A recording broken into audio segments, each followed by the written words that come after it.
अब सिर्फ नोट्स पढ़ लेना काफ़ी नहीं है, एग्जाम वही क्वेश्चन आएंगे जो मैं इस वीडियो में बता रहा हूँ। चलिए शुरू करते हैं आज की वीडियो और देखते हैं कक्षा 11 भौतिक विज्ञान के मोस्ट इंपोर्टेंट क्वेश्चन जो आपके एग्जाम में आने वाले हैं। इन सभी क्वेश्चन को आपने अच्छे से देख लेना है और तैयार कर लेना है, एक एक क्वेश्चन आपके लिए इंपॉर्टेंट रहने वाला है। तो चलिए शुरू करते हैं। इस वीडियो को मैं 3 पार्ट्स में दूंगा, जिसमें 10 से 15 क्वेश्चन हर वीडियो में देने वाला हूं मैं। तो आपने क्या इन क्वेश्चन को सभी को अच्छे तैयार कर लेना, same to same question paper में ऐसे ही क्वेश्चन आपको देखने को मिलने वाले हैं। चलिए शुरू करते हैं। तो बहुविकल्पी प्रश्न में देख लीजिए पहले क्या आने वाला है। पहला देखिए, खंड कॉम में कुछ बहुविकल्प ले रखे हैं, जैसे नैनोमीटर तुल्य होता है किसके, तो आंसर दिया हमने 10⁻⁹ उत्तर भी साथ में दिया है, हमने पूरा सॉल्व क्वेश्चन करा रखे हैं आपको। नीचे व्याख्या कर रखी कि क्या होता है, क्या होता है नैनो का मतलब, क्या होता है नैनो का मतलब 10⁻⁹ से होता है, ठीक है। 1 नैनोमीटर बराबर 10⁻⁹, इस प्रकार सारा डिटेल दिया है। मैं मेन टॉपिक पढ़ दे रहा हूँ आपको, क्वेश्चन पढ़ दे रहा हूँ और मेन आंसर बता दे रहा हूँ। बाकी आपने डिटेल को वीडियो को पॉज करके पढ़ लेना है, समझ लेना है अच्छे से। कोई डाउट लगता है कमेंट जरूर करना है, और कमेंट करना है। वीडियो पसंद आ रही वीडियो को लाइक करके दोस्तों का शेयर जरूर करना है अपने, ठीक है। इतना काम जरूर आपने करना है और अपनी तैयारी अच्छे से जरूर कीजिए एग्जाम से पहले। संवेग की विमा होती है, क्या होती है, MLT-1, ठीक है, MLT-1, ठीक है। ये आपकी संवेग की विमा होती है, डिटेल दे रखी क्या क्यों होती है, कैसे होती है, सब कुछ दे रखा हमने। इसके बाद अगला है, एक ट्रक और एक कार दोनों समान वेग से चल रहे हैं, ब्रेक लगाने के बाद ब्रेक लगाने के बाद कार दोनों समान दूरी भी तय करेंगे, ठीक है। ऑप्शन क्या है, ऑप्शन ये उत्तर दिया हुआ है, ठीक है। के बाद ये क्वेश्चन आधा है यहाँ पे ऑप्शन दे दिया हमने, ऑप्शन सी दोनों समान दूरी तय करेंगे, ब्रेक लगाने के बाद क्या होंगे, दोनों समान दूरी तय करेंगे। नीचे डिटेल दे रखी है, आप पढ़ सकते हैं, व्याख्या दे रखी है, सूत्र लगेगा कौन सा, सब कुछ बता रखा हमने यहाँ पे, ठीक है। इसके बाद देखिए, 1 किलोग्राम भार बराबर होता है किसके, 9.8 न्यूटन के, ठीक है। एन का मतलब यहाँ पे न्यूटन से है, ठीक है। बाकी क्या होता है, भार क्या होता है, फॉर्मूला द्रव्यमान गुणा गुरुत्वीय त्वरण। उसका एक अश्व शक्ति बराबर होता है कितना, 746 वाट होता है, कितना होता है, 746 वाट होता है यहाँ पे, ठीक है। वृत्ताकार डिस्क ज्यामिति अक्ष के परितः जड़त्व आघूर्ण होता है, जड़त्व आघूर्ण क्या होता है, 1/2 mr², ठीक है, 1/2 mr² होता है। व्याख्या नीचे दे रखी है, आपने अच्छे से पढ़ लेना, सभी परिभाषा है। अगर क्वेश्चन में सूत्र की जगह परिभाषा पूछ लेता तो भी आप इजीली क्या कर सकते हैं, यहाँ से इस पीडीएफ को, इस वीडियो को देखकर कंप्लीट अपना आंसर कर सकते हैं, कोई डाउट या परेशानी नहीं होगी, ठीक है। इसके बाद अगला देखिए, यदि किसी पिंड का संवेग आधा कर दिया जाए तो उसकी गति ऊर्जा हो जाएगी, तो कितनी हो जाएगी, अगर संवेग आधा कर दिया जाए तो उसकी जो गति ऊर्जा होगी वो चौथाई हो जाती है, मतलब 1/4 हो जाती है, ठीक है। नीचे व्याख्या दे रखी है हमने, पूरा इसको देख लेना आपका, क्योंकि गति ऊर्जा का संबंध क्या होता है, गति ऊर्जा संवेग का संबंध का सूत्र क्या होता है, K बराबर P²/2m, ठीक है। तो नया संवेग क्या होगा, P डैश बराबर P/2, आधा K है ना, तो बस बाकी करेंगे तो यहाँ पे क्या होगा, K/4 हो जाएगा। इसका मतलब गति ऊर्जा की चौथाई हो जाएगी, ठीक है। गति ऊर्जा क्या होगा, चौथाई हो जाएगी। इसका दो लंबवत सदिश का अदिश गुणनफल होता है, क्या होता है, जो दो लंबवत सदिश होंगे तो उनका जो अदिश गुणनफल होगा वो क्या होगा, 0 होगा, ठीक है। नीचे से फॉर्मूला दिया है, A.B cos थीटा, ठीक है। cos 90 क्या होता है, 0 होता है, इसलिए, ठीक है। ए बी क्या होगा, A क्रॉस B क्या होगा, 0 हो जाएगा। अभिकथन के आधार पर कुछ क्वेश्चन दिए, इनको आपने देख लेना है। बरसात के दिनों में तेज गति से कार या बस चलाना मुश्किल होता है, ठीक है। क्या लिखा है, सतह गीला होने के कारण घर्षण गुणांक का मान कम हो जाता है, ठीक है। ए तथा आर दोनों ही सही है, क्यों, क्योंकि बरसातों में क्या होता है, घर्षण कम होगा, जिससे क्या होगा, गाड़ियां फिसलने का डर रहता है, ठीक है। आर दोनों सही है। व्याख्या नीचे दे रखी, कैसे आपको वो समझ में आएगा करके, ठीक है। अभिकथन देखो, किसी निकाय का जड़त्व आघूर्ण समान रहता है चाहे घूर्णन अक्ष कोई भी हो, तो पहला वाला गलत है आपका, ठीक है। और दूसरा क्या है, जड़त्व आघूर्ण निकाय के द्रव्यमान व दूरी पर निर्भर करता है, तो इसमें ए गलत है और जो आर है वो सही है, ठीक है। ए गलत है मैंने बताया अभी आपको, और आर वाला क्या है, सही है, हो गया। नीचे व्याख्या थी, इसको देख लेना है। वीडियो ज्यादा लंबी नहीं हो इसलिए मैं थोड़ा स्पीड में चल रहा हूँ, तो आपने क्या करना है, वीडियो को पॉज करके सारे क्वेश्चन के आंसर देख लेने आराम से। और वीडियो के बीच बीच में आप मुझे बताते रहिए वीडियो कैसी पसंद आ रही नहीं आ रही, वीडियो लाइक कर दीजिए। वीडियो में क्या इंप्रूवमेंट चाहिए आपको, क्या आप नए सब्जेक्ट चाहते हैं या किस क्वेश्चन पेपर का आप सॉल्यूशन चाहते हैं या क्वेश्चन पेपर चाहते हैं, वो आप मुझे कमेंट करके जरूर बताइए, ठीक है। प्रश्न 2 है आपका, अति लघु उत्तरीय प्रश्न आ चुके हैं। इसमें त्वरण और मंदन में एक अंतर बताइए। त्वरण क्या होता है, मंदन क्या होता है, इनकी दोनों की परिभाषा लिखा रखी है, तो ये आपने यहाँ से कर देना, ठीक है। इसका बल आघूर्ण का सूत्र का सदिश स्वरूप लिखिए, ठीक है। बल आघूर्ण के सूत्र का सदिश रूप लिखना है आपने, यहाँ पे आपको सब कुछ मिल जाएगा। थोड़ा आवाज़ मेरी शायद कर्कश हो रही होगी, आवाज़ थोड़ा स्वास्थ्य का इशू है, आवाज़ में थोड़ा दिक्कत है, तो आप क्या करें, एडजस्ट कर लीजिए।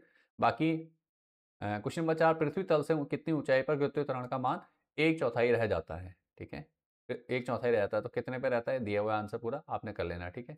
पृथ्वी दीजिए, पूरा सॉल्व करके दिया हुआ है हमने, पूरा क्वेश्चन आपने देख लेना है, ठीक है। इसके बाद, यदि दो पिंड टकराने के बाद आपस में चिपक जाते हैं, क्या टक्कर प्रत्यास्थ होगी या अप्रत्यास्थ होगी, ठीक है। तो क्या होगा, पूर्णतः क्या लिखा है, अप्रत्यास्थ होगी, रीजन बता रखा है। इसके बाद अगला देखिए, क्वेश्चन नंबर 6 सॉरी, निम्नलिखित समीकरण की विमीय विधि से सत्यता परीक्षण कीजिए। k बराबर हाफ आई डब्ल्यू स्क्वायर, जहाँ k घूर्णन गति ऊर्जा है, आई जड़त्व आघूर्ण है और ओमेगा कोणीय वेग है। ये डब्ल्यू नहीं, सॉरी, ओमेगा है, ठीक है, ओमेगा स्क्वायर है। तो ओमेगा स्क्वायर लिया है, तो इसको आपने क्या करना, पूरा कर लेना है। यहाँ से देख के सारा कुछ कर रखा है, पूरा कर लीजिए। अभी टाइम इतना नहीं है कि नहीं तो वीडियो लंबी हो जाएगी। डिटेल एक्सप्लेनेशन वीडियो डेरिवेशंस की, न्यूमेरिकल्स की जल्द ही मैं आप लोगों को प्रोवाइड कराऊंगा। लेकिन उससे पहले क्या है, हाफ ईयरली एग्जाम के लिए अच्छे से तैयारी यहाँ से आप कर सकते हैं, ठीक है। इसका क्वेश्चन नंबर 7 है, एक वस्तु त्रिज्या r के वृत्तीय पथ पर गति कर रही है, इसके द्वारा चली गई दूरी वह विस्थापन कितना होगा आधे चक्कर के पश्चात और पूरा चक्कर हो जाने के बाद, ठीक है। तो आधे चक्कर के बाद क्या होगा, ये दिया हुआ है, और पूरा चक्कर होने के बाद दूरी और विस्थापन ये बता रखा, ठीक है। इसके बाद देखिए क्या है आपका, दो सदिशों ए और बी के योग व अंतर परस्पर लंबवत हैं, सिद्ध करो दोनों सदिश ए और बी के मान परिणाम समान होंगे, ठीक है। के मान क्या होंगे, समान होंगे। तो नीचे सॉल्यूशन दे रखा है, आपने यहाँ से अच्छे से पढ़ लेना है, ठीक है। अगला क्वेश्चन देखिए, सिद्ध कीजिए कि न्यूटन के द्वितीय नियम में प्रथम नियम स्वतः सम्मिलित है। जो न्यूटन का दूसरा नियम है उसमें प्रथम नियम स्वतः सम्मिलित है, ये आपको बताना है, ठीक है। तो द्वितीय नियम क्या है, और द्वितीय नियम के बेस पे हमने क्या करा, प्रथम नियम को बताया, ठीक है। प्रथम नियम के लिए तो दोनों को सिद्ध करके देखा, यहाँ पे हमारा आंसर आ गया, ठीक है। अगला क्वेश्चन है, तीक्ष्ण घुमाव पर सड़क का तल अंदर की ओर झुका हुआ क्यों बना जाता है, ठीक है। जो तीव्र घुमाव होता है वहां पे क्या होता है, जो सतह का सड़क का तल होता है वो अंदर की ओर झुका हुआ क्यों बनाया जाता है, उसका कारण बताना है आपको, ठीक है। तो ये ऑप्शन दिए हुए हैं, यहाँ से आपने पढ़ लेना है क्यों बनाया जाता है करके, ठीक है। इसके बाद नेक्स्ट क्वेश्चन है, तोप से दागा गया एक गोला हवा में जाकर फट जाता है, गोले के संवेग व गतिज ऊर्जा में क्या परिवर्तन होगा, ठीक है। गोले के संवेग और गतिज ऊर्जा में क्या परिवर्तन होगा, ये आपको बताना है। तो देखो, आंतरिक बल के कारण फटता है, तो संवेग क्या हो गया, मोमेंटम, और गति ऊर्जा देखो पढ़ लीजिएगा यहाँ से, ठीक है। इसके बाद है क्वेश्चन नंबर 12, 2√2 या 2√2 मीटर त्रिज्या की एक शक्ति अपने अक्ष के परितः भ्रमण कर रही है, उसकी घूर्णन त्रिज्या की गणना कीजिए। उसकी घूर्णन त्रिज्या की गणना करनी है हमें। तो ये क्वेश्चन दिया है सामने, आपने न्यूमेरिकल्स को पूरा सॉल्व कर लेना है, ठीक है। इसी टाइप के क्वेश्चन आपको देखने को मिलते हैं, तो सारे क्वेश्चन को आप बाय हैंड करके जाइए, अच्छे से बाय हैंड नोट करके प्रैक्टिस करके जाइएगा एग्जाम में, तभी आपको क्या होगा, बेनिफिट मिलेगा इसका, ठीक है। फिजिक्स में न्यूमेरिकल्स ज़्यादा आपके पूछे जा रहे हैं, तो इनको अच्छे से तैयार कर लीजिए। अगला क्वेश्चन है, दरवाजों के हैंडल उसके कब्जों से दूर क्यों लगाए जाते हैं, गणितीय विवेचना कीजिए। दरवाजों के हैंडल कब्जों से दूर क्यों लगाए जाते हैं, तो पूरा कारण दिया है क्यों लगाए जाते हैं, ठीक है। तो यहाँ से आपने यहाँ तक पढ़ लेना अच्छे से एक एक पॉइंट को। अगला क्वेश्चन है आपका, संरक्षित तथा असंरक्षित बल में अंतर, ठीक है। तो संरक्षित बल और असंरक्षित बल में अंतर दे रखा है मैंने यहाँ पे।